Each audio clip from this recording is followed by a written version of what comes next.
iniciar essa sessão Amazônia com vocês. Eu tenho certeza que vocês vão se encantar com o que vocês vão ouvir. A quantidade de ciência existente na Amazônia é impressionante.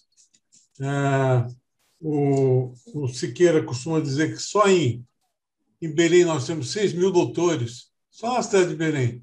E, ao mesmo tempo, vocês vão ver as grandes dificuldades de aterrissagem desse conhecimento na sociedade de uma maneira geral.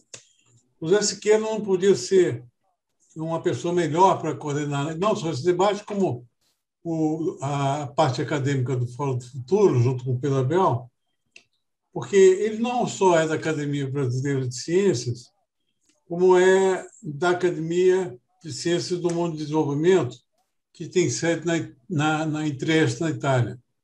Ele foi cerca de 10 anos presidente do Instituto Tecnológico da Vale, na Amazônia, conhece a realidade e conhece especialmente os cientistas que operam por lá.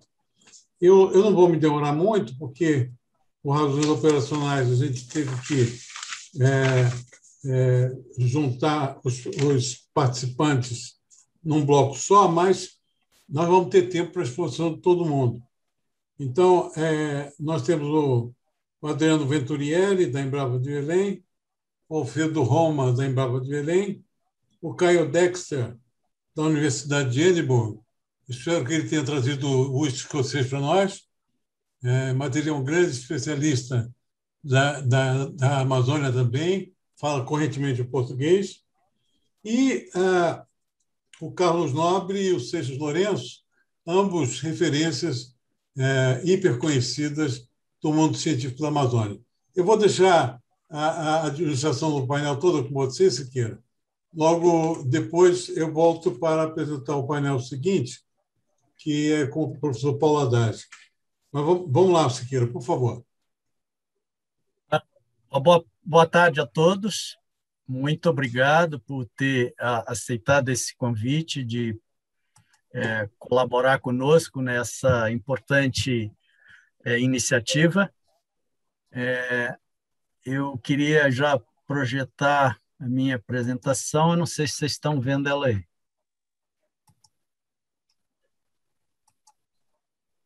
Ainda não, professor. Ainda não. Tá. Ela está botando. Está botando, ok. Então, mas enquanto isso, vou só antecipando a nossa conversa. Como o Fernando mencionou, por uma questão técnica, nós tivemos que unir dois temas do painel 2, Amazônia, mas as ideias iniciais, os temas são bastante convergentes e complementares, então eu acho que não teremos nenhuma dificuldade. Com licença, professor, desculpa me interromper. O senhor mandou a sua apresentação para alguém? Porque assim, o senhor fez o teste agora, né? O senhor apresentando? Não passei, ela está aí. Eu estou vendo ela aqui na minha tela. O senhor tem que clicar em compartilhar a tela. Isso, estou clicando. Isso, compartilhar a tela, vai abrir uma outra janela, aí o senhor escolhe a tela que o senhor quer compartilhar. Igual o senhor fez agora há pouco. Estou vendo essa outra janela. Deixa eu repetir a operação aqui, então. Pronto.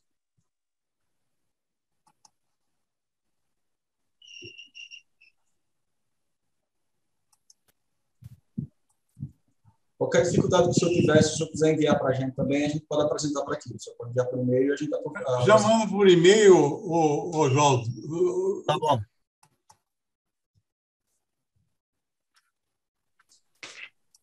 Mando para quem? Você tem o do Leslie, não? Se não tiver, manda para mim. Não, mando para você, então. Eu acabei de testar, deu tudo certo, cara.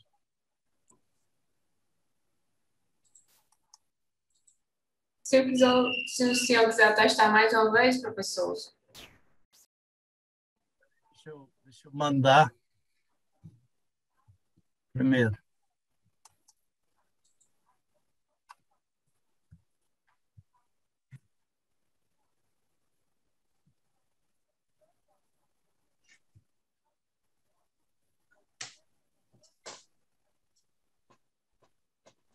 Eu acho que a parte da manhã mostrou muito bem como o papel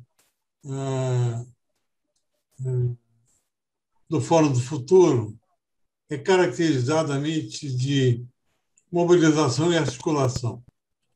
Vocês viram na fala do representante do Ministério da Ciência e Tecnologia, nas diversas falas, que nós estamos juntando o que existe melhor no Brasil para fazer uma reflexão de como fazer esse conhecimento chegar na sociedade.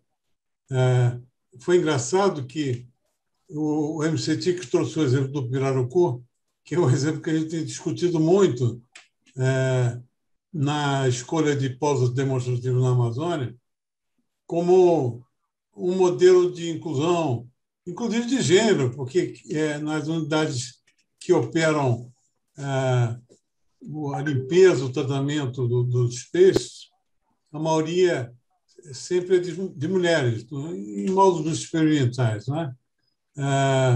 Mas é muito auspicioso de como isso pode galgar, escalar até o nível industrial e, assim, possibilitar a geração de renda e emprego na região.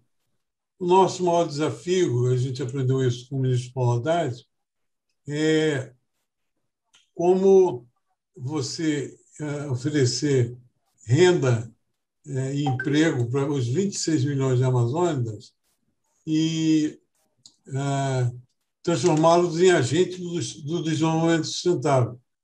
Na verdade, quando o homem não tem fonte de renda, se ele puder vender o primeiro móvel que ele encontrar em pé, ele vai vender.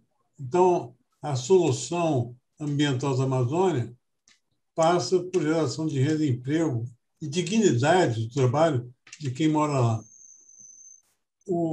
Como é que ficou, Siqueira? Você mandou para mim, não? Não estou conseguindo, mas o negócio está travando aqui. Aguenta aí.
Fernando, me manda de novo o canal aí, não estou conseguindo entrar de novo. Saiu, travou. A gente está lhe vendo aqui, viu, professor? Vocês estão me vendo? Estamos lhe vendo.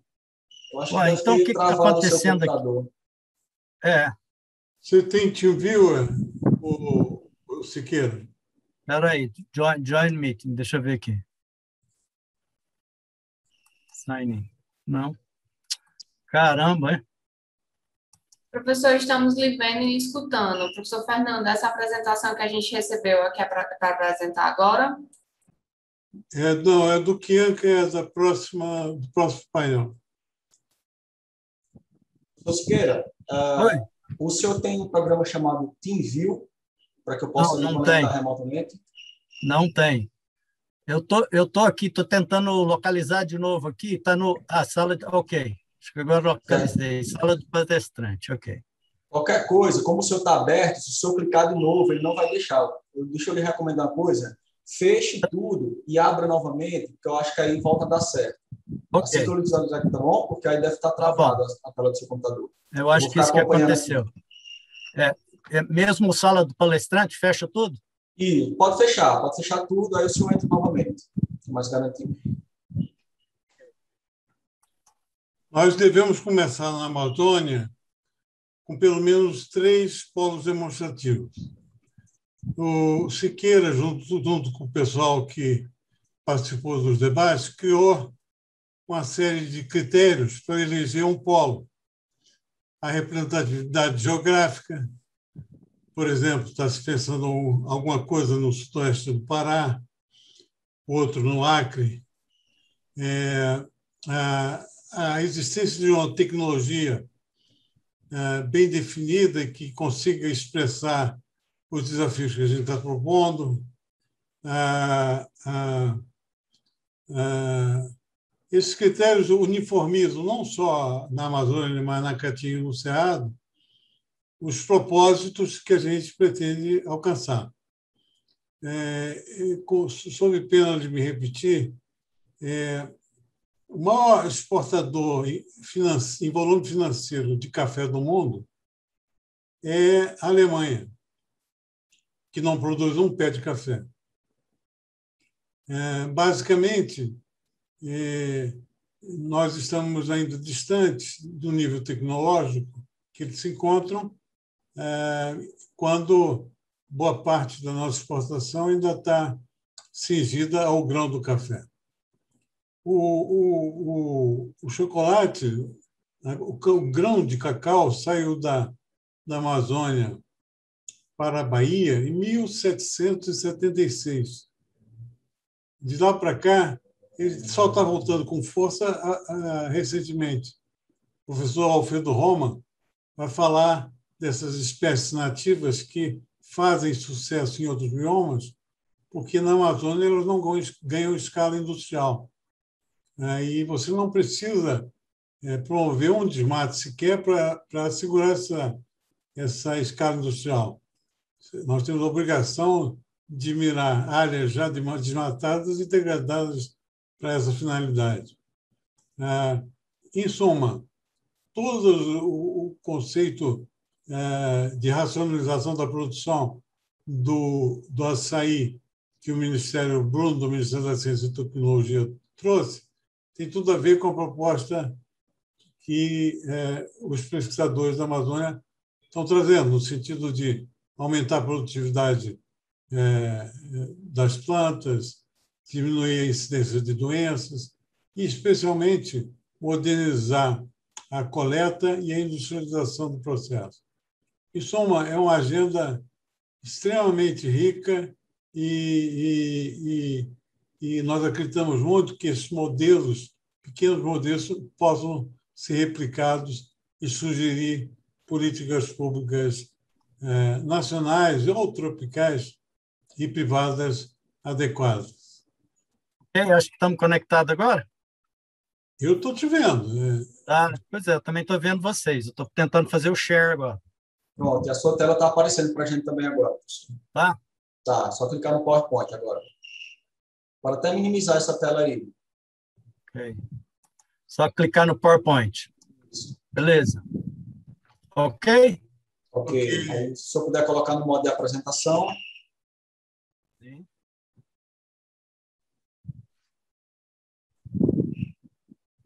Perfeito. Só tirar uma telinha do lado aqui.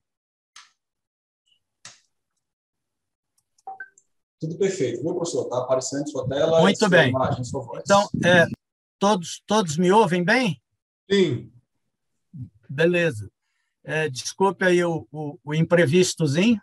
Então, bem-vindos ao painel 2, Amazônia, cujo envolve 2 temas, que é o desafio para a promoção do desenvolvimento sustentável de base científica e uma breve análise territorial da Amazônia, e como converter uma economia extrativista numa economia do conhecimento com base em espaços de inovação.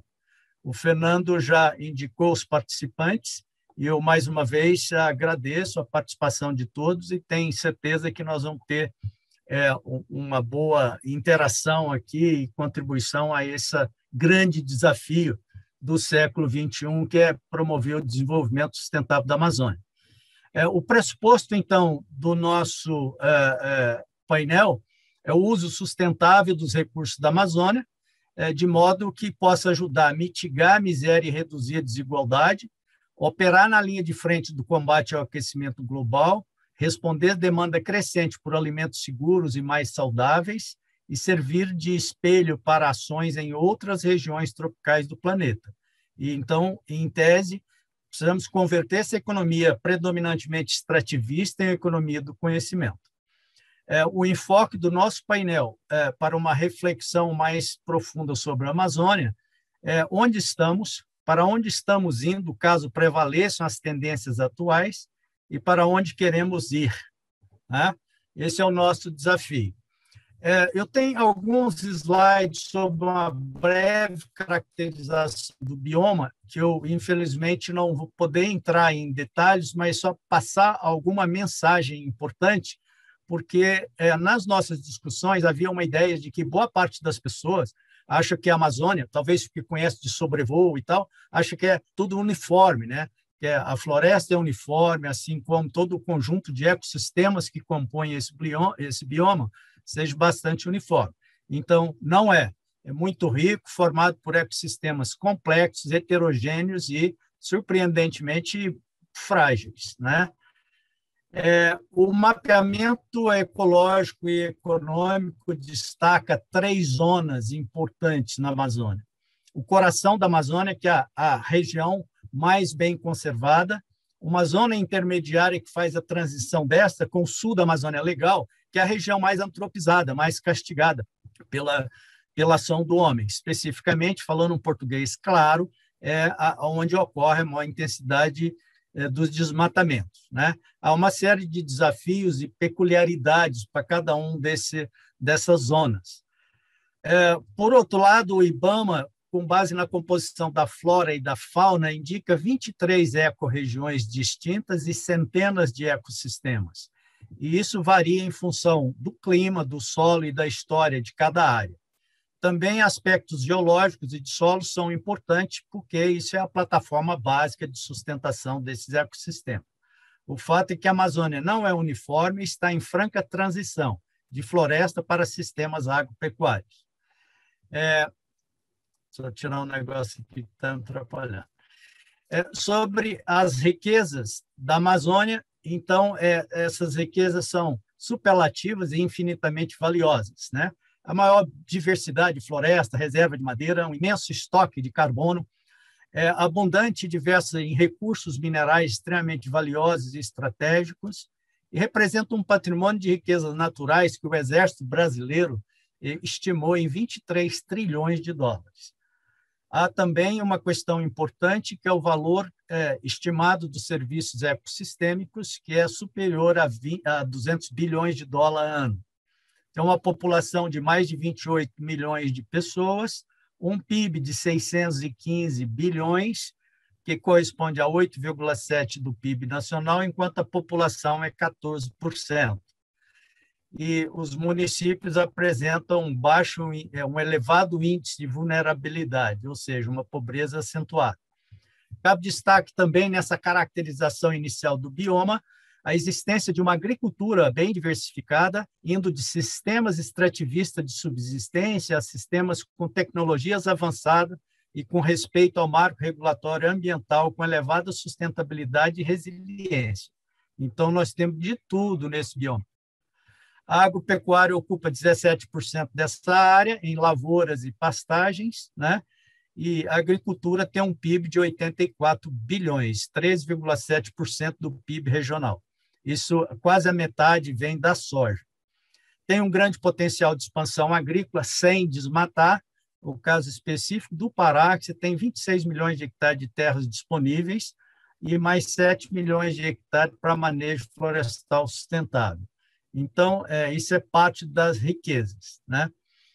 Predomina uma floresta ambrófila, sempre verde, densa e aberta, com ocorrência de floresta estacional decídua, semidecídua, savana e ainda outros ecossistemas.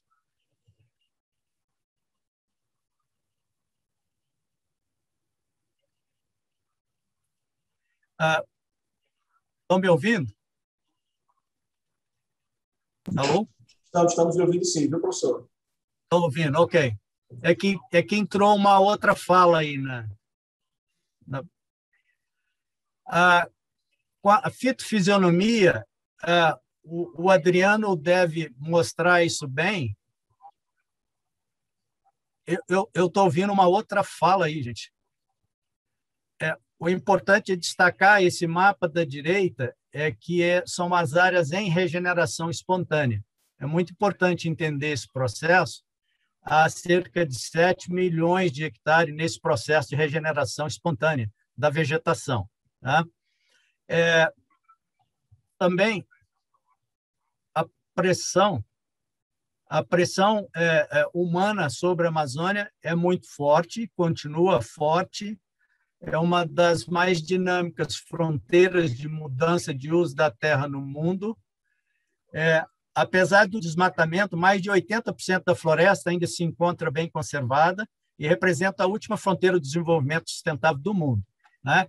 Só chama atenção para esse gráfico aqui da direita, em que mostra essa pressão consolidada e uma pressão humana incipiente. Quer dizer, então, é um processo que está em plena expansão e que precisa ser contido de alguma maneira. Com relação à geologia e os solos, a Amazônia, então, ela é formada pelo cráton, que é a parte cristalina, e por várias subbacias sedimentares, que é a bacia do Acre, dos Solimões, do Médio e Baixo Amazonas e a bacia do Marajó. Com 11 setores pedológicos, ou seja, de processo de formação de solos, o que resulta em solos bastante diferentes e uma infinidade de tipos de solo, com predominância, entretanto, dos argissolos e latossolos. Se nós olharmos aí no mapa, há uma predominância desses dois tipos de solo. E a maior parte dos solos da Amazônia são de baixa fertilidade. E a pergunta, então, é como eles sustentam uma floresta tão exuberante dessa. Isso é graças à rápida e eficiente ciclagem de nutrientes e também de carbono. Há também um estoque de carbono muito acentuado, isso é importante. Siqueira, aqui destaca, então...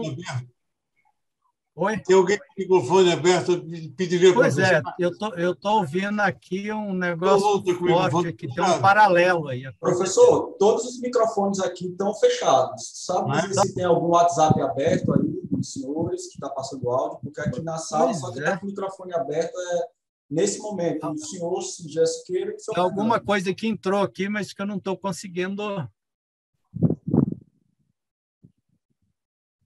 Agora parou. Parou? Parou. Tá bom. Mas para mim, não. Então, no gráfico do centro é mostrando essa expansão da área plantada, tanto com lavouras temporárias quanto permanentes, né? E é interessante ressaltar que ainda tem desmatamento para aumentar a pastagem, aí está mostrado no gráfico da direita em verde, desmatamento com aumento simultâneo de plantio de soja em laranja e soja expandindo em área de pastagem, que é o vermelho. Então, isso alcança boa parte da Amazônia e é importante a gente ter esse foco. O aspecto importante dessa pressão do desmatamento é que, segundo especialistas nesse assunto, o desmatamento está próximo de um ponto de inflexão irreversível da floresta e o risco de savanização. Então, esse é um dos aspectos que precisa ser levado em conta nesse processo. A questão social, então, a população cresce quase que linearmente, né? Hoje mais de 28 milhões de pessoas, com um PIB muito baixo, né? O PIB da região é 67% da média nacional, apenas 4% dos 773 municípios têm IDH acima da média nacional, e um outro indicador que mede bem essa situação é o índice de vulnerabilidade social, que mede infraestrutura, capital humano e renda. Então, 70% dos municípios têm índice de vulnerabilidade alto ou muito alto. E há uma grande insegurança alimentar também. Para resolver esse problema, então, eu preciso gerar renda. E uma das atividades importantes e predominantes, especialmente pelas pequenas comunidades e produtores, é o extrativismo. Então, a Amazônia produz 64 produtos vinculados à floresta, mas esses produtos têm um valor agregado muito baixo, que atingem 0,17% do mercado global, que é estimado em 200 bilhões de dólares. Por que não melhorar isso? Aqui eu tenho uma declaração da IMA, que é a pesquisadora do Museu Geude. Há uma razão simples para que não tenha havido uma expansão dos produtos da biodiversidade da Amazônia no mercado. Não houve ciência suficiente para desenvolver essas cadeias. Trouxe isso porque é o foco do que a gente está buscando. Então, precisamos do chamado effective knowledge, que é um conhecimento orientado para o problema, para conciliar as relações entre os humanos e a natureza e promover o desenvolvimento. Com ciência, a Amazônia pode se tornar o maior celeiro global de produtos naturais. Esse é um desafio.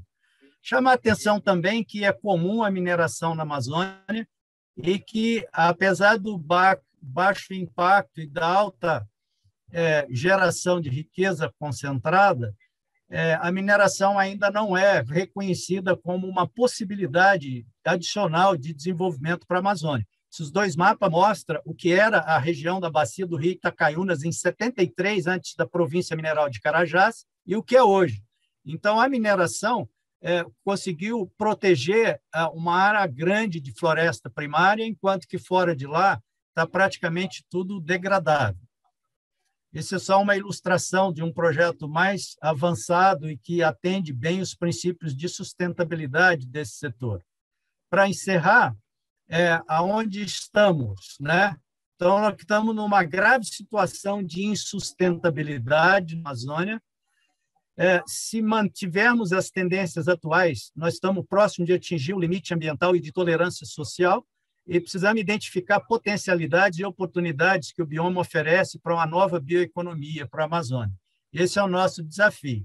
Eu quero terminar com esses versos: floresta de infinita beleza, biodiversidade, uma enorme riqueza, de que adianta tão exuberante natureza se o povo vive mergulhado na pobreza?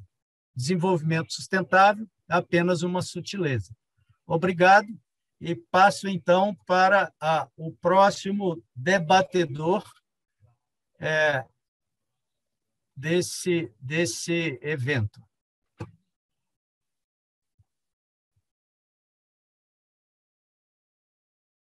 Então, na sequência, o Adriano Venturieri, por favor. Oi, Siqueira. Sim. Siqueira. Boa tarde, Siqueira, boa tarde aos demais. Vamos lá, eu vou subir a minha apresentação. Vamos lá. Espero aí que abriu aí para todo mundo. Abriu. Ok. Bom, Siqueira, muito obrigado aí pela oportunidade, pelo convite.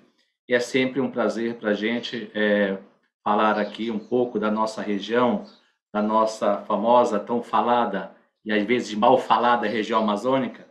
Mas nós que estamos aqui no dia a dia, que também sabemos, né, entendemos também bastante da nossa região. Então, Siqueira, eu vou começar essa minha apresentação justamente com a parte final da sua, onde você trouxe essa pergunta, né, para onde vamos daqui, né? Então, eu vou trazer um pouco da nossa experiência enquanto nós aqui, em termos como Amazônia, como pesquisador, como Embrapa, trazer um pouco da visão da nossa realidade. E eu quero começar, na verdade, trazendo essas tuas perguntas, primeiro falar onde nós estamos realmente, onde estamos. Na segunda questão, para onde nós vamos, eu prefiro comentar, Siqueira, como nós chegamos aqui, sabe? Eu acho que é importante nós vermos como chegamos aqui para entender, talvez, para onde nós podemos ir. E justamente que é a terceira pergunta, para onde nós queremos ir, tá? Então, eu vou discorrer sobre esses 3 pontos e depois, claro, que a gente vai trocar mais conversa com os outros colegas, com os participantes, e é um pouco realmente dessa visão, dessa experiência que a gente tem aqui na região.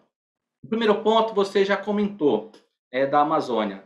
Existe muita, no dia a dia, principalmente para aqueles que realmente não conhecem a região, não tem noção da imensidão da região amazônica. E aí você falou muito bem sobre a diversidade. Existe um colega, o Gonçalves, que já falou há muito tempo atrás que existem muitas Amazônias na Amazônia. E pela proporção que nós estamos vendo, existe muitas mesmo, né? Então, esse daí é um ponto super importante de nós não podemos considerar a Amazônia, como muitas pessoas falam, uma coisa uniforme. Não existe uma solução para a Amazônia. Existem diversas propostas para diversas Amazônias. É isso que nós temos que entender. Não existe uma mágica que vai resolver todos os problemas da Amazônia da mesma forma. Então, para isso, precisa de conhecimento, de muito trabalho de conhecimento, para que nós realmente possamos entender o que é a Amazônia, como nós podemos fazer alguma coisa da nossa região. Tá? No imaginário popular comum, ou seja, muita gente ainda enxerga a região amazônica dessa forma, um grande pano de fundo verde, com muita floresta e muita água. Essa é o imaginário de muita gente. Tá? Então, só que a Amazônia ela é muito mais do que isso. Quando nós falamos da Amazônia, nós estamos falando da nossa diversidade cultural, étnica, os povos indígenas, populações tradicionais, quilombolas, enfim. Existe muita coisa dentro da Amazônia que, às vezes, muitas pessoas não consideram. E também existem muitas cidades. O Siqueira já falou, nós somos hoje 28 milhões de pessoas vivendo na região tropical, na maior região do país. Tá? Então, é muita gente. Então, essa paisagem ela tem que ser também entendida, tá? Para que, quando nós falamos na questão amazônica. E aí eu vou naquele segundo ponto. Como nós chegamos aqui? Tá? A gente pode considerar que até o final da década de 60, início da década de 70, realmente a nossa região era esse grande painel, essa grande área verde, pouco explorada, quer dizer, teve aquelas ondas de ocupação que a doutora Berta Becker sempre comenta, que a gente estuda muito, a droga dos sertões, enfim, toda aquela ocupação, mas a Amazônia realmente ficou isolada até o final dos anos 60, início dos anos 70. Foi quando realmente, nessa época ainda, nós tínhamos ainda a nossa Amazônia dos Rios, tanto que o nosso poeta aqui, o Paulo André e o Rui Barata, compuseram uma música muito bonita, Esse Rio é Minha Rua, não sei se vocês conhecem, ou seja, Belém, Manaus, Santarém, Óbidos, as grandes cidades da Amazônia foram localizadas, se localizam nas margens dos rios, porque realmente esse rio era a nossa rua, é a nossa vida. Né? Então, tudo se transformava, tudo ou decorria em função da nossa navegação, do nosso rio, das nossas veias da Amazônia, que são nossas ruas. Porém, nesse final de 60, início de 70, através do plano, e é bom que se diga que foi um planejamento da época, não foi por acaso que as coisas aconteceram, surgiu, e também não estou aqui para dizer que isso foi certo ou está errado, mas foi um grande planejamento na época de integrar a região amazônica, terras para homens sem terra, uma terra sem homens para homens sem terras, integrar para não integrar, enfim, uma série de políticas que planejaram e implementaram a Belém-Brasília, a Cuiabá-Porto Velho, a Transamazônica, enfim, uma série de eixos de penetração na Amazônia que nos levaram, então, deixamos de ser a Amazônia dos rios, viramos as costas para os rios e começamos a ser a Amazônia das estradas. E aí essas pessoas foram convidadas para vir para a Amazônia. Então, aí vocês podem ver os cartazes da época, o incentivo para vir ocupar a mina de ouro, o futuro. Então, essas pessoas foram induzidas para vir para a Amazônia para ocupar uma região que era pouco explorada, pouco utilizada na visão daquela época. Ou seja, ela devia ser totalmente integrada e ocupada pela população brasileira. Então, com isso, com esse movimento, principalmente oriundo do Nordeste brasileiro, que passava por uma seca, uma grande leva de imigrantes chegaram à região do Nordeste, mais aqui no Pará, na Transamazônica, uma parte lá do Sul para Rondônia, para o Acre, enfim, foram diversas populações que foram chegando na região e foram ocupando em diversas formas. E, ao longo do tempo, esses eixos iniciais foram se ramificando, se consolidando, e a ocupação ela vai se dando, foi ocorrendo realmente em torno desses eixos.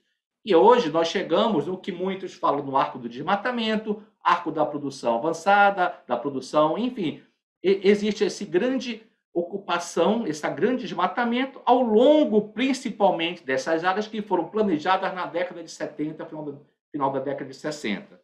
Então, hoje, nós temos o famoso mapa do PRODES, tá? Onde esse verde é a floresta, as áreas em lilás são as não florestas, e o famoso tapete amarelo é o desmatamento acumulado. Tá? Ou seja, se eu desmatei há 10, 20, 30 anos, ela vai aparecer aí como amarelo, né? E esse desmatamento, e esse mapa amarelo, ele vai sempre aumentando, ele não reduz. Então, esse é o trabalho que o INPE faz desde 2008, 98, se não me engano, e ele vem sempre produzindo um mapa anual do desflorestamento que vai sempre aumentando o tapete amarelo. E aí o imaginário e o dia a dia e o que aparece para o mundo embaixo desse tapete amarelo, né? Esse aqui novamente é o arco do desmatamento. Essa é a imagem que muitas vezes aparece da Amazônia. São áreas totalmente destruídas, áreas realmente estragadas, vamos dizer, totalmente degradadas, desmatadas, e isso realmente acontece também. Então, como já falei, é uma Amazônia muito grande, muito diversa, são dimensões continentais.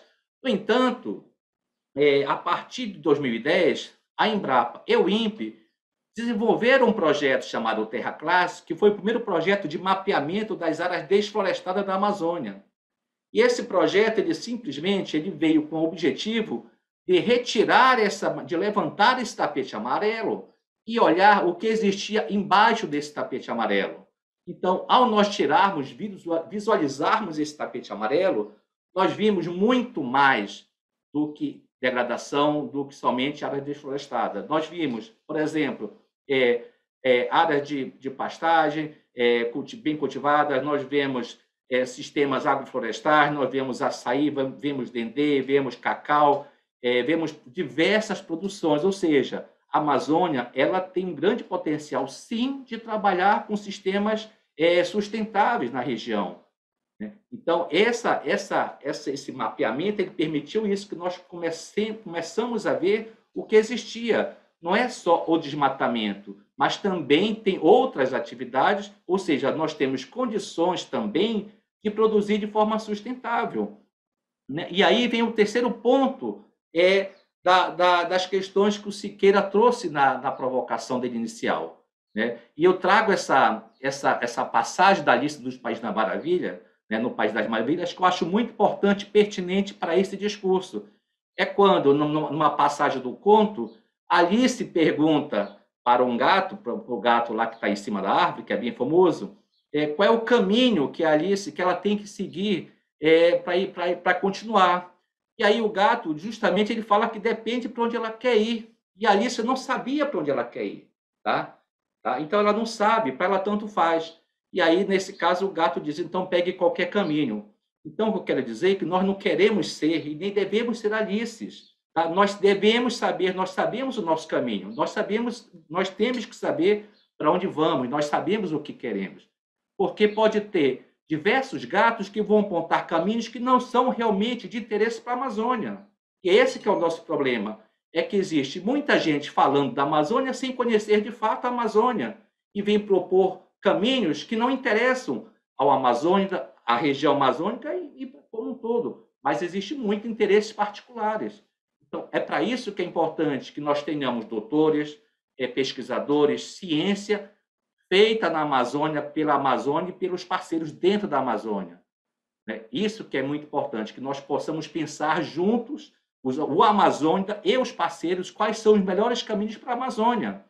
E hoje nós podemos dizer que nós temos muita coisa sendo feita na Amazônia. Tá? Quando nós fazemos uma busca no nosso trabalho da Embrapa, essa é a árvore de palavras que aparece, esse é o conjunto de palavras. Produção, sistemas de produção, mas nós também vemos ambiente, biodiversidade, floresta, Ou seja, nós vemos uma série de temas que são importantes, que são colocados dentro da Amazônia por pessoas que estão e trabalham na Amazônia. E aí vocês podem dizer, bom, mas a Amazônia quer tudo, faz tudo.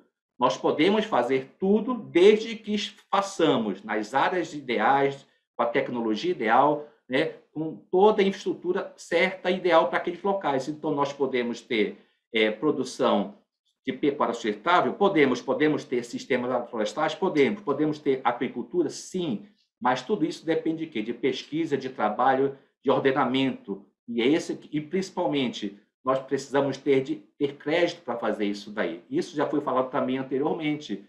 Não adianta nós levarmos a nossa tecnologia, toda a tecnologia, se o produtor não tem como ele implementar aquilo. E eu vou trazer mais à frente um exemplo que eu considero importante, que está acontecendo hoje no estado do Pará.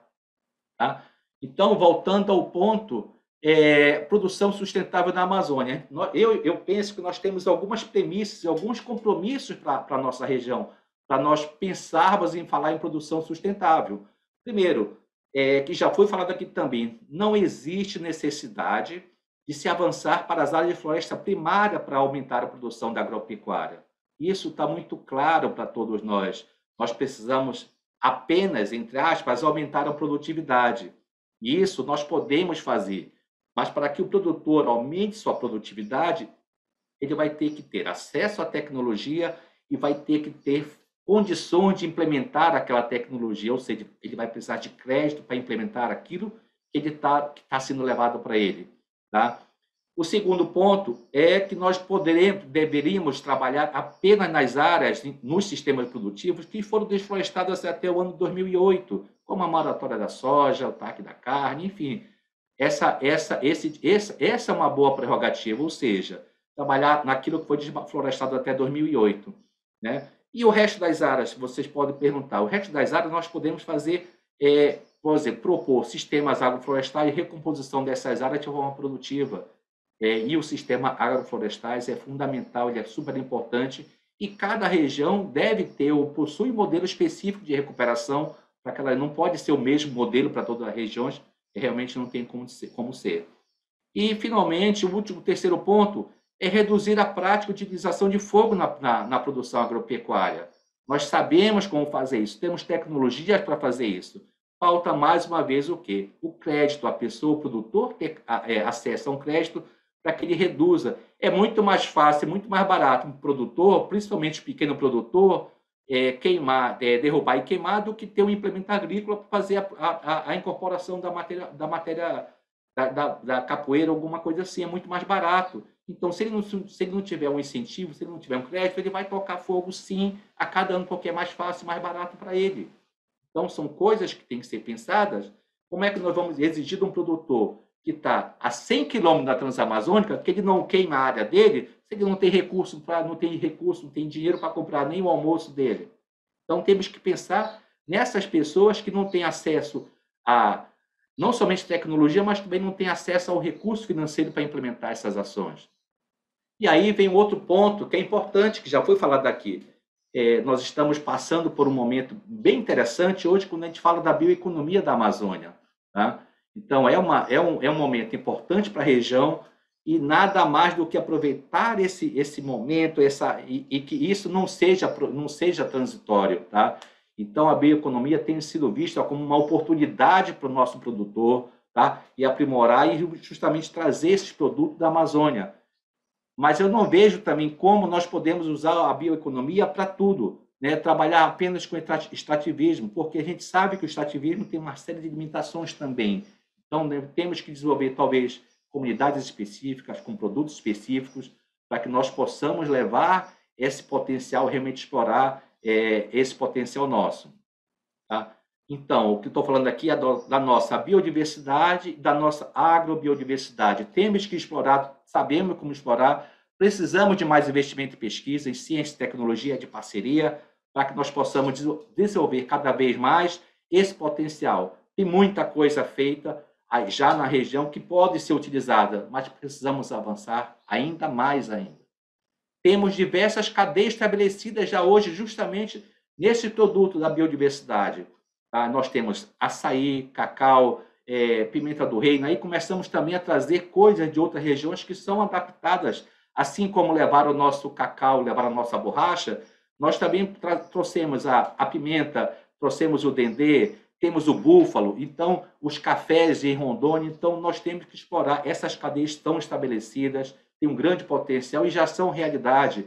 O mel de abelhas nativas é outra cadeia incrível na região amazônica e cresce cada vez mais. Então essas cadeias são estabelecidas, já existe um domínio muito grande nessas tecnologias.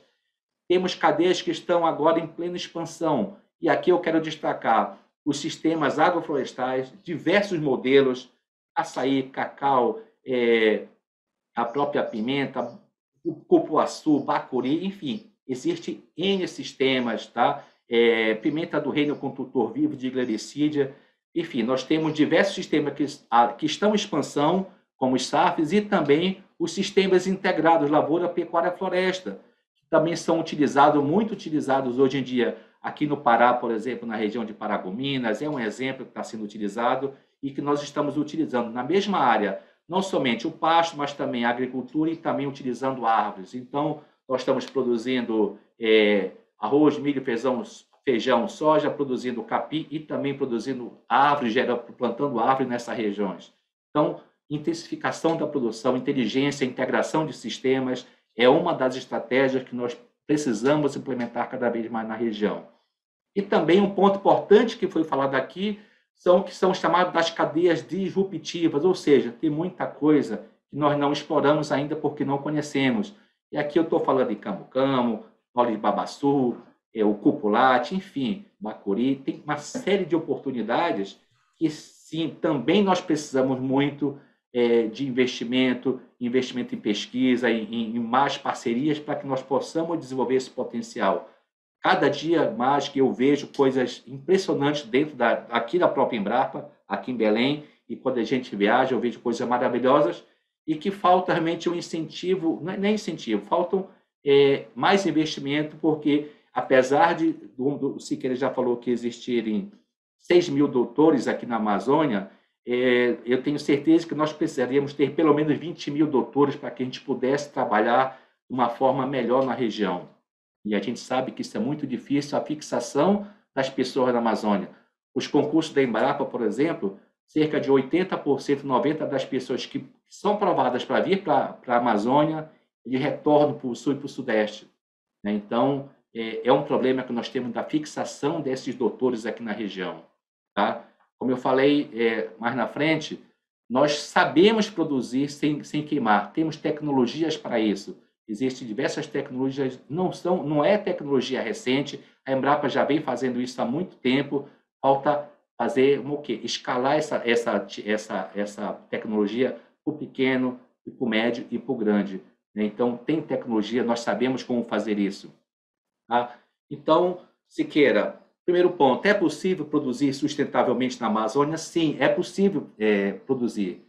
O que é possível nós produzirmos aqui? Você já colocou aí uma série de produtos, né, que podem ser colocados, que podem ser produzidos, mas, na verdade, essa pergunta, o que é possível em quais locais, é muito importante que nós façamos estudos, como a Embrapa já fez, o zonamento agroecológico do dendê, ou seja, num único produto, nós utilizamos, a Embrapa desenvolveu uma tecnologia que utiliza somente as áreas desflorestadas até 2008, tipo de solo, clima e exigência daquela cultura. Tá? Então, aqui nós temos um mapeamento, por exemplo, para o dendê, quais são as regiões onde eu posso plantar o dendê. Então, isso é uma forma segura de você fazer a expansão de qualquer cultivo. Pode ser tanto o dendê, pode ser como uma espécie nativa para recomposição, como no caso aqui é o taxi branco. Você vai espacializar essa informação e pode auxiliar justamente o tomador de decisão a formular políticas públicas para incentivo daquela cultura ou daquele tipo de ação. Tá? Nós não precisamos trabalhar na Amazônia inteira. Né? Nós fizemos um trabalho e nós mostramos é muito melhor nós trabalharmos somente naquelas áreas, no entorno daquelas áreas que foram desflorestadas. Com isso, nós deixamos aquelas UCs, toda a serra indígena, a unidade de conservação, deixamos elas de lado. Vamos concentrar os nossos esforços somente onde já foi antropizado. não vamos investir recursos, vamos manter a floresta como está e vamos trabalhar apenas nas áreas que foram alteradas já, que é muita coisa. Tá? Temos proposta já de gestão do território para a Amazônia Legal. É uma proposta que tem 3, 4 anos, talvez 5 anos, precisa ser ajustada, mas é um caminho. Vamos discutir. Esse é um trabalho que também teve uma origem no trabalho da doutora Berta Becker, mas que ele foi trabalhado com todos os estados dentro de um projeto financiado pela FINEP. Essa proposta existe, pode ser discutida, rediscutida e atualizada e, quem sabe, apoiar esse tipo de ação na Amazônia. Dentro da Embrapa, é importante também que nós, para quem não conhece o sistema Embrapa, a Embrapa hoje tem uma série de portfólio. A nossa organização de projeto, nós chamamos que está em portfólios, e a Amazônia é a única região que tem um portfólio específico. E eu chamo a atenção para esses 3 itens do nosso portfólio, que são os nossos desafios. A Embrapa listou uma série de desafios que foram baseados não somente pelos nossos pesquisadores, mas também por diversos stakeholders da região. Né? E 3 pontos são importantes: agregar valor a produtos da biodiversidade, intensificar a produção sustentável da agricultura familiar também e recuperar a área de pastagem e agricultura em degradação.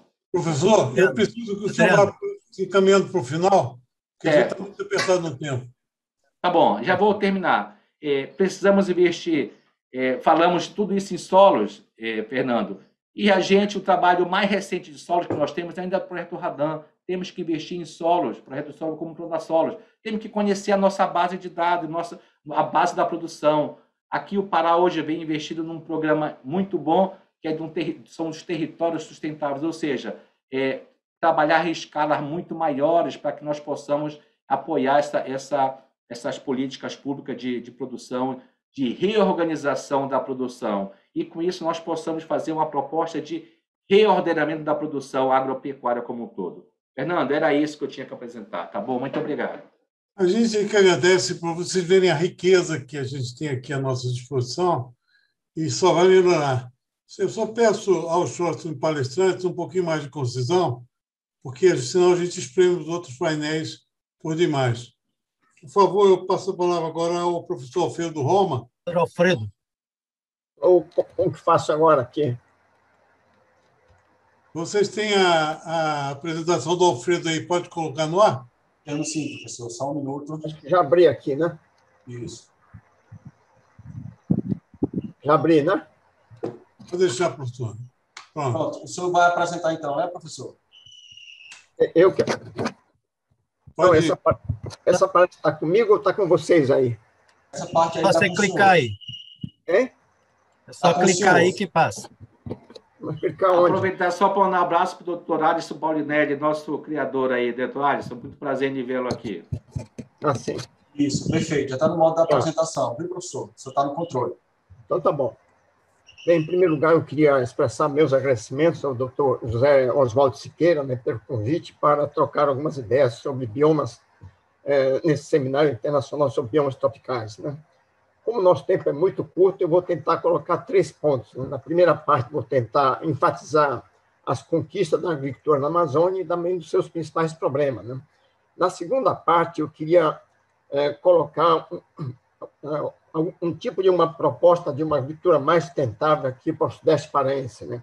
A escolha dessa área aí decorre onde concentra o maior número de projetos de assentamento da Amazônia aqui. No estado do Pará, nós temos aí praticamente 1.200 projetos de assentamentos e a metade está no Sudeste paraense aí, né? E não é à toa que no estado do Pará nós temos 3 pretendências do INCRA, né? Uma em Belém, Marabá, Santarém, né? É uma área onde concentra a pecuária leiteira, uma área onde concentra rebanho de corte, né? Onde também concentra a produção paraense de abacaxi, que é a maior do país, né?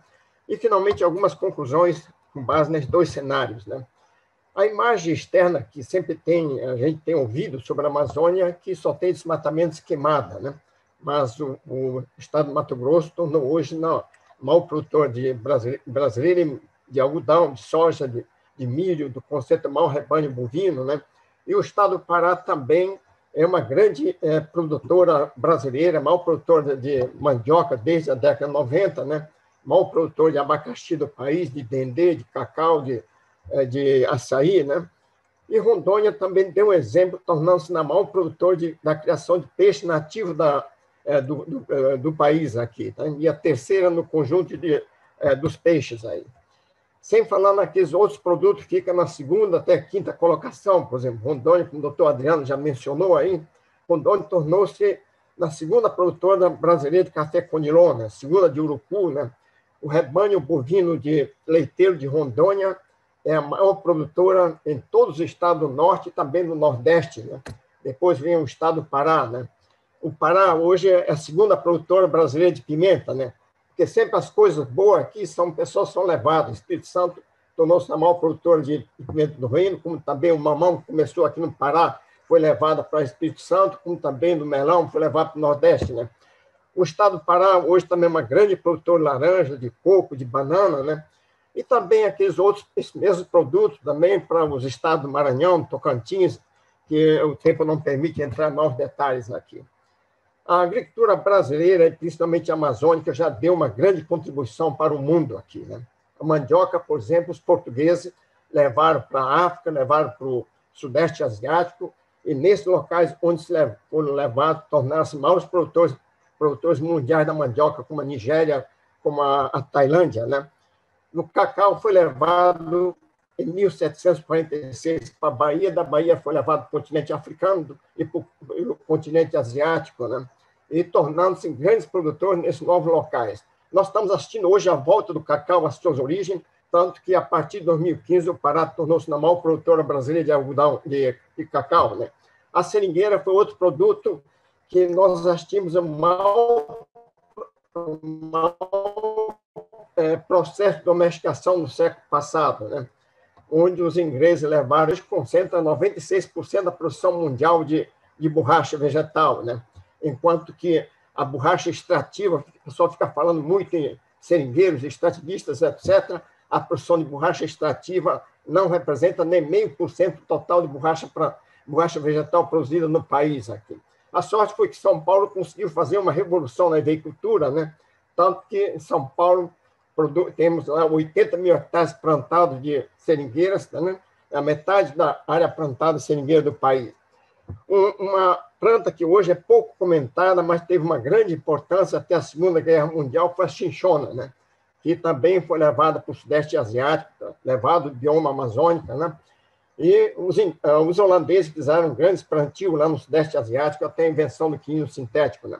O guaraná também é outro produto da biodiversidade amazônica, onde a Bahia tornou-se a maior produtora brasileira de guaraná, concentrando em 70% até 75% desde a década de 80, né?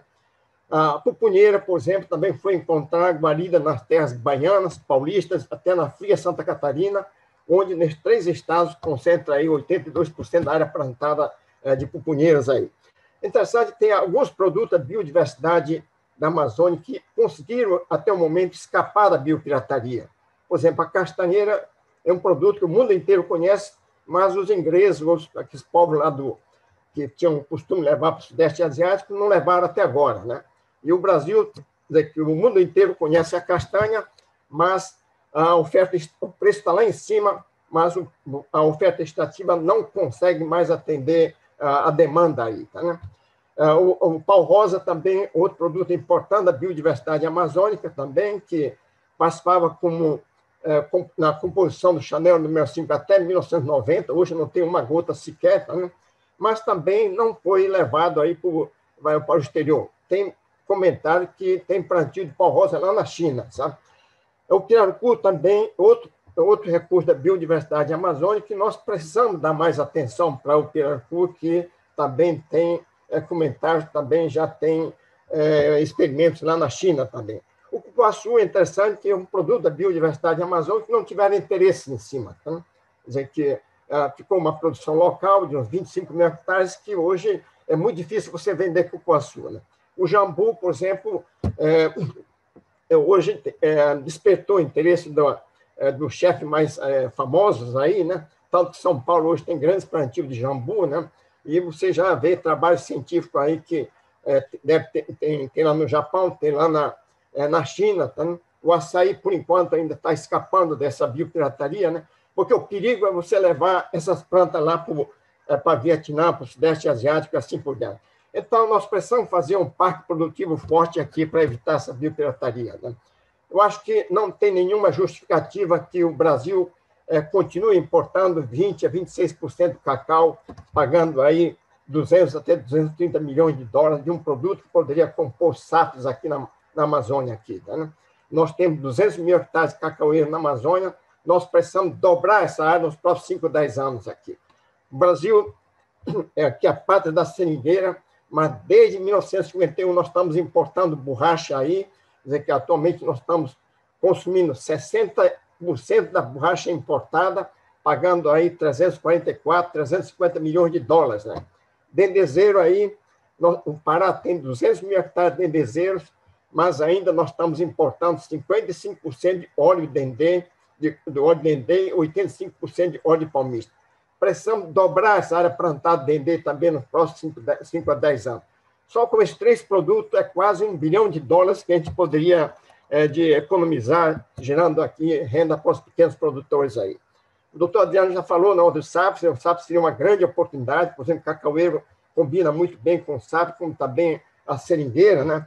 Mas nós precisamos sair de um certo romantismo sobre SAPS que permeia essas discussões na Amazônia, pensando que SAPS pode ser implantado no estalar do dedo, né? O SAPS depende muito daquelas plantas iniciais que viabilizam a formação do SAPS e do mercado dessas plantas componentes, e a estabilização do SAPS pode demorar 5, 10 até 15 anos aqui, né? Acho que a política ambiental brasileira teve um grande sucesso de 2004 até 2014, né? Mas ainda carrega um grande equívoco, porque não está sendo acompanhada da utilização daquelas áreas que nós já destruímos no passado. Tanto que, a partir do segundo governo Dilma, o desmatamento da Amazônia começa a subir, tá, né? Tanto que, no ano passado, nós desmatamos 1 milhão de hectares e o Pará desmatou a metade. Aí, e uma parte concentra exatamente o sudeste paraense. Aqui, né? Mato Grosso matou 180, no estado do Amazonas, aí, uns 150, e Rondônia, uns 130 mil hectares. Está indicando agora que o estado do Amazonas está sendo a bola da vez aqui, né? Então, nós precisamos baixar esse custo de recuperação, que está muito caro aqui na Amazônia. É caro o calcário, é caro fertilizantes, é caro a utilização de máquinas agrícolas aqui. Então, se a gente verificar a venda de fertilizantes, por exemplo, no estado do Pará, é a mesma coisa que está sendo usada no Espírito Santo. A venda de trator de roda aqui no estado do Pará é a metade do que se vende lá em Santa Catarina. Nós não podemos aí recomendar que os pequenos produtores passem a utilizar as áreas já degradadas com o cabo da enxada do terçado aí. Nós precisamos mudar essa agricultura de toco aí, tá vendo? Porque esses pequenos produtores, são 750 mil pequenos produtores que vivem aqui na Amazônia Legal, como o censo de 2017 identificou, que apresentam 83% dos produtores da Amazônia, tá, né? E que são responsáveis pela produção da mandioca, cacau, café, leite, castanha, hortaliça, etc., que o tempo não permite entrar mais no detalhe. No estado do Pará, nós temos 280 mil produtores, dos quais 240 mil são pequenos produtores. E no Sudeste Paraense, que é essa área que acho que nós devemos dar atenção aí, tem uns 80 mil pequenos produtores aí. Acho que, em vez de ir contra a pecuária, contra a soja, contra a dendê, contra tudo, como que nós estamos assistindo aqui na Amazônia, um clima anti-agricultura, nós não podemos esquecer que a pecuária, as pastagens, representam a maior forma de uso da terra da Amazônia. Dos 78 milhões de hectares que nós já desmatamos até agora, 50 milhões são pastos em número redondo, equivalente a 2 estados de São Paulo, dos quais 10 milhões são pastos degradados aí, uma área superior ao estado de Pernambuco aí, e que é muito importante para pequenos produtores de leite, para os médios e para os grandes. Se as pastagens na Amazônia duram de 10 a 12 anos no máximo, isso indica que todo ano nós precisamos recuperar algo em torno de 2 a 3 milhões de hectares. Na Amazônia, nós temos apenas 1 milhão de hectares reflorestados, tá, né? Equivalente à mesma coisa que os paulistas têm, que os catarinenses têm, que os gaúchos têm lá. Nós podemos dobrar essa área que tem mercado para fazer reflorestamento, para ocupar aquelas áreas de pastos degradados, para recompor o passivo ambiental das áreas de reserva legal, né, que poderia ser avançado aqui. Acho que a Amazônia tem todas as condições de fazer uma grande revolução na piscicultura aí, como do próprio Dr. Fernando Barro está mencionando o exemplo do pirarucu, né? O Brasil fez uma revolução na avicultura, tanto que a partir de 2007 nós estamos produzindo mais carne de frango do que de carne bovina aí. E acho que Rondônia já deu exemplo. Rondônia é o maior produtor de criação de peixe nativo do país aí, tá? E fica terceiro no conjunto da produção de peixe aí. Eu acho que e a produção de peixe no Brasil uma linha reta há mais de 60 anos aí, produzindo apenas 10 a 15% do que nós produzimos de carne de frango e de carne bovina. A Covid-19 aí acho que mostrou que nós precisamos dar atenção para a segurança alimentar naqueles principais polos populacionais da Amazônia. Nós temos aqui na Amazônia megacidades como Manaus, 2 milhões de habitantes, Belém, 2 milhões, tá, né? Marabá, quase 300 mil, Paraupeba, 200 mil habitantes. Né? Eu acho que, né, dos produtos desembarcados na Ceasa de Belém, tá, né? Que deve ser a mesma coisa lá em Manaus, 70% a 75% de hortifruti granjeiro desembarcados aí são provenientes do sul e sudeste. Nós estamos trazendo tomate de Santa Catarina, repolho do Paraná, pimentão de São Paulo, cenoura do Rio Grande do Sul. Acho que não se justifica essas importações, podendo gerar emprego para pequenos produtores, plantando aqui de 50 quilômetros de onde eu estou falando essa webinar aqui. Tá? No Sudeste Paraense, por exemplo, nós estamos assistindo simplesmente o desmanche do lote aí. Tá? Hoje é moda dos estudantes de agronomia, de ciências ambientais, fazerem TCC aí.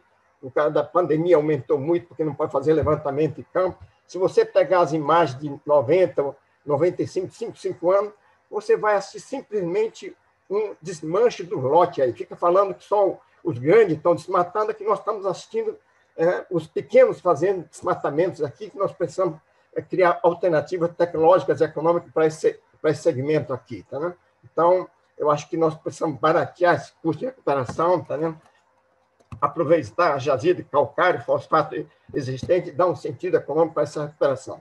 Então, essa proposta, porque a grande dificuldade na Amazônia é sair do discurso abstrato para o concreto aí, tá, né? E, às vezes, quando você sai do abstrato, passa para o concreto, dizer que o consenso se acaba aqui. Mas eu queria arriscar aqui que o Sudeste Paraense, essa área aqui, seja muito importante para o Fórum do Futuro aqui, dar uma certa atenção, porque é uma área, como disse, concentra os projetos de assentamento da Amazônia aqui. Tem um grande processo de desmatamento, como o doutor Adriano já mostrou aqui, do arco de desmatamento aqui, tá? Concentra a produção de leite, a produção pecuária, né? Concentra o conjunto dos frigoríficos que estão instalados aqui no estado do Pará, como também a Estrada de Ferro Carajás, como também a Companhia Vale, também tem sede aí com outros. E também houve também o sentimento nativista em 2011, quando essa região tentou separar do estado do Pará, criando o estado do Carajás também, e também o estado do Tapajós, que eles perderam a eleição por causa aqui da votação aqui da parte da região aqui de Belém. Aqui, né? Então, nós precisamos dar um sentido econômico para aqui o Sudeste Paraense, aqui, atendendo esses pequenos produtores aqui. Dar um sentido econômico para a recuperação dessas áreas degradadas, plantio de espécies frutíferas para abastecimento dos polos regionais. Marabá, aí tem 300 mil habitantes, Paraupebas, 200 mil, Redenção, etc. Né? Aí tem açaizeiro, cupuaçuzeiro, bananeira. O Sudeste Paraense é uma grande produtora de banana. Né? Taperebá, por exemplo, tem um município Sudeste Paraense, que o Curionópolis, aí todo ano tem um festival do Taperebá. Né? Hortaliça para atender os polos regionais, né? Melhoria dos pastos para médios e grandes produtores, né? Introdução de capineiras para pequenos produtores, aí, como também silagem, que alguns pequenos produtores também já estão fazendo isso. Né? E essa recuperação do passivo ambiental via plantio de castanheiras, porque esse Sudeste Paraense, que é uma área equivalente, maior do que o estado do Piauí, metade está desmatado. E nos assentamentos foram responsáveis por 28% do desmatamento aqui. Tá? E nessa região aqui, produzia aí 20 mil toneladas de castanha, hoje não estão produzindo 2 mil toneladas. Nós fizemos a destruição das castanheiras aqui. E já para encerrar aqui, eu acho que nós precisamos fazer um esforço muito grande aqui na Amazônia de manter essa fronteira velha contida no seu atual espaço, evitando a incorporação de novas fronteiras. Cultivos perenes, se a gente somar 200 mil de cacau, 200 mil de dendê, aí vai dar 700 mil hectares de cultivos perenes, que nós podemos dobrar essa área aí, tá? Compondo aí sistemas florestais, etc. Reflorestamento precisamos dobrar, a transição florestal nós precisamos apressar aqui.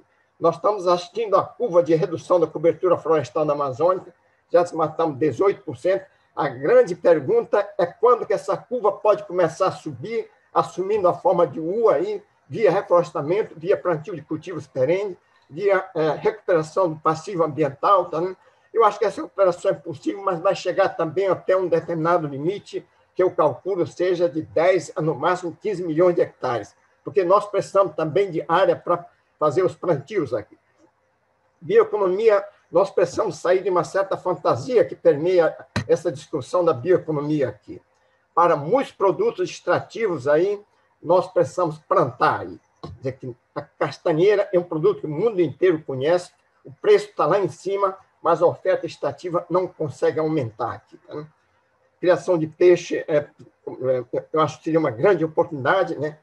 Já tem pequenos produtores no estado do Pará, lá no Sudeste Parense, que faz SAFs e combina com piscicultura, né? Pastagem no contexto da Amazônia aqui. Dentro de 10 a 15 anos, nós precisamos reduzir essas áreas de pasto pela metade aí.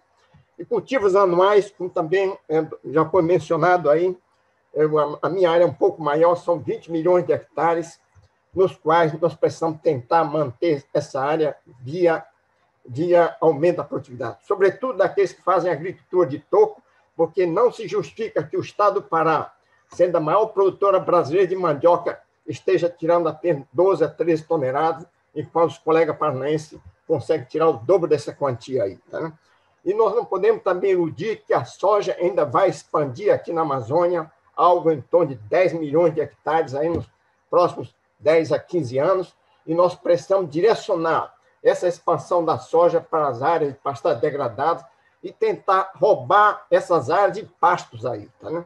Roubar, entre aspas, aí, para evitar pressão em cima de floresta densa, cerrados, etc. E coibir os ilícitos, finalmente, aqui tem um conjunto de ilicitudes, desmatamento ilegal, extração de madeira ilegal, garimpo ilegal, contrabando de flora e da fauna, invasões de áreas indígenas, trombora, etc, etc.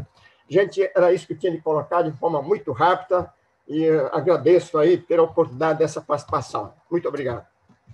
A gente quem agradece, professor, é sempre uma grande aula ouvi-lo. Agora, eu peço desculpa ao Caio pelo atraso, mas é muito importante para nós, Caio, ouvir a sua visão de fora do Brasil, embora você tenha muita intimidade com a Amazônia. Você pode fazer a sua apresentação, por favor? Sim. Não, boa tarde, gente. Está quase noite aqui, mas tudo bem.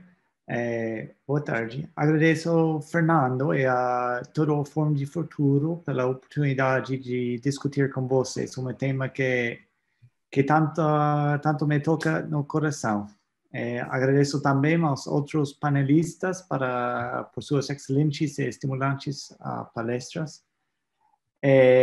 Peço desculpas por não ter uma palestra formal. É o fim do semestre aqui no Reino Unido e tem sido um período muito agitado, muito ocupado. Também peço desculpas pelo meu português não muito perfeito, mas com a pandemia e tendo filhos pequenos, já se passaram 3 anos sem mandar ir no Brasil. Então, estou perdendo o português pouco a pouco, mas preciso andar quando posso, quando termina a pandemia. Vamos ver. Bom, além disso, devo dizer que não sou um especialista em desenvolvimento sustentável também, mas, na verdade, eu sou um biólogo. Eu estudo árvores tropicais e tento entender como a vegetação tropical responde às mudanças ambientais e climáticas, usando métodos ecológicos, evolutivos e genômicos. Tem um projeto agora aplicado em agrosilvicultura em Alta Floresta, no norte de Mato Grosso, não muito lontano este posto de Alfredo. Como Instituto Auro Verde, que lá eu meto o link lá. Mas este projeto é novo e ainda estamos aguardando resultados, então vou dar uma visão geral agora, com base na minha experiência no Brasil, etc. Agora, 2 décadas que trabalho na Amazônia. Eu comecei no Peru, em Madre Deus, e depois em Guiana Francesa e Guiana, e depois em Brasil. Eu cheguei em Brasil, em Amazônia de Brasil, prima volta em 2010. Mais que tudo conosco Manaus. Mas pensando em história, a história de colonização da Amazônia, para mim é de pessoas que estão em busca de oportunidades econômicas e de estratégia geopolítica. Eu acho que todos estão de acordo que precisamos acabar com o aspecto geopolítico da colonização amazônica. Os Estados Unidos não vão chegar e tomar a Amazônia, não vão passar, tudo bem. Mas não podemos ignorar as pessoas que se mudarão para a Amazônia em busca de uma vida melhor.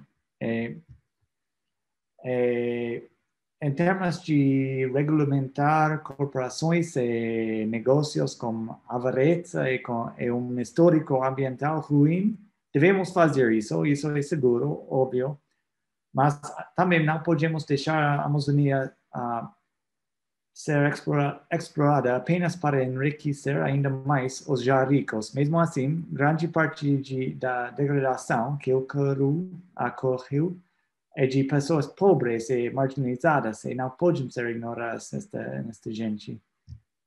E devemos pensar em criar oportunidades econômicas em áreas fora de Amazônia, como o Nordeste, para que as pessoas não queiram se mudar para a Amazônia agora. E devemos evitar novas migrações quando é possível, mas não podemos simplesmente intensificar e estender a agricultura para fora da Amazônia, que é outro ponto que eu acho que é importante para colocar. É que não devemos destruir ainda mais o Cerrado, a Mata Atlântica e a Caatinga para salvar a Amazônia. Esses biomas já estão degradados e convertidos para o uso humano. 85% de Mata Atlântica já foi. 80% de Cerrado acabou.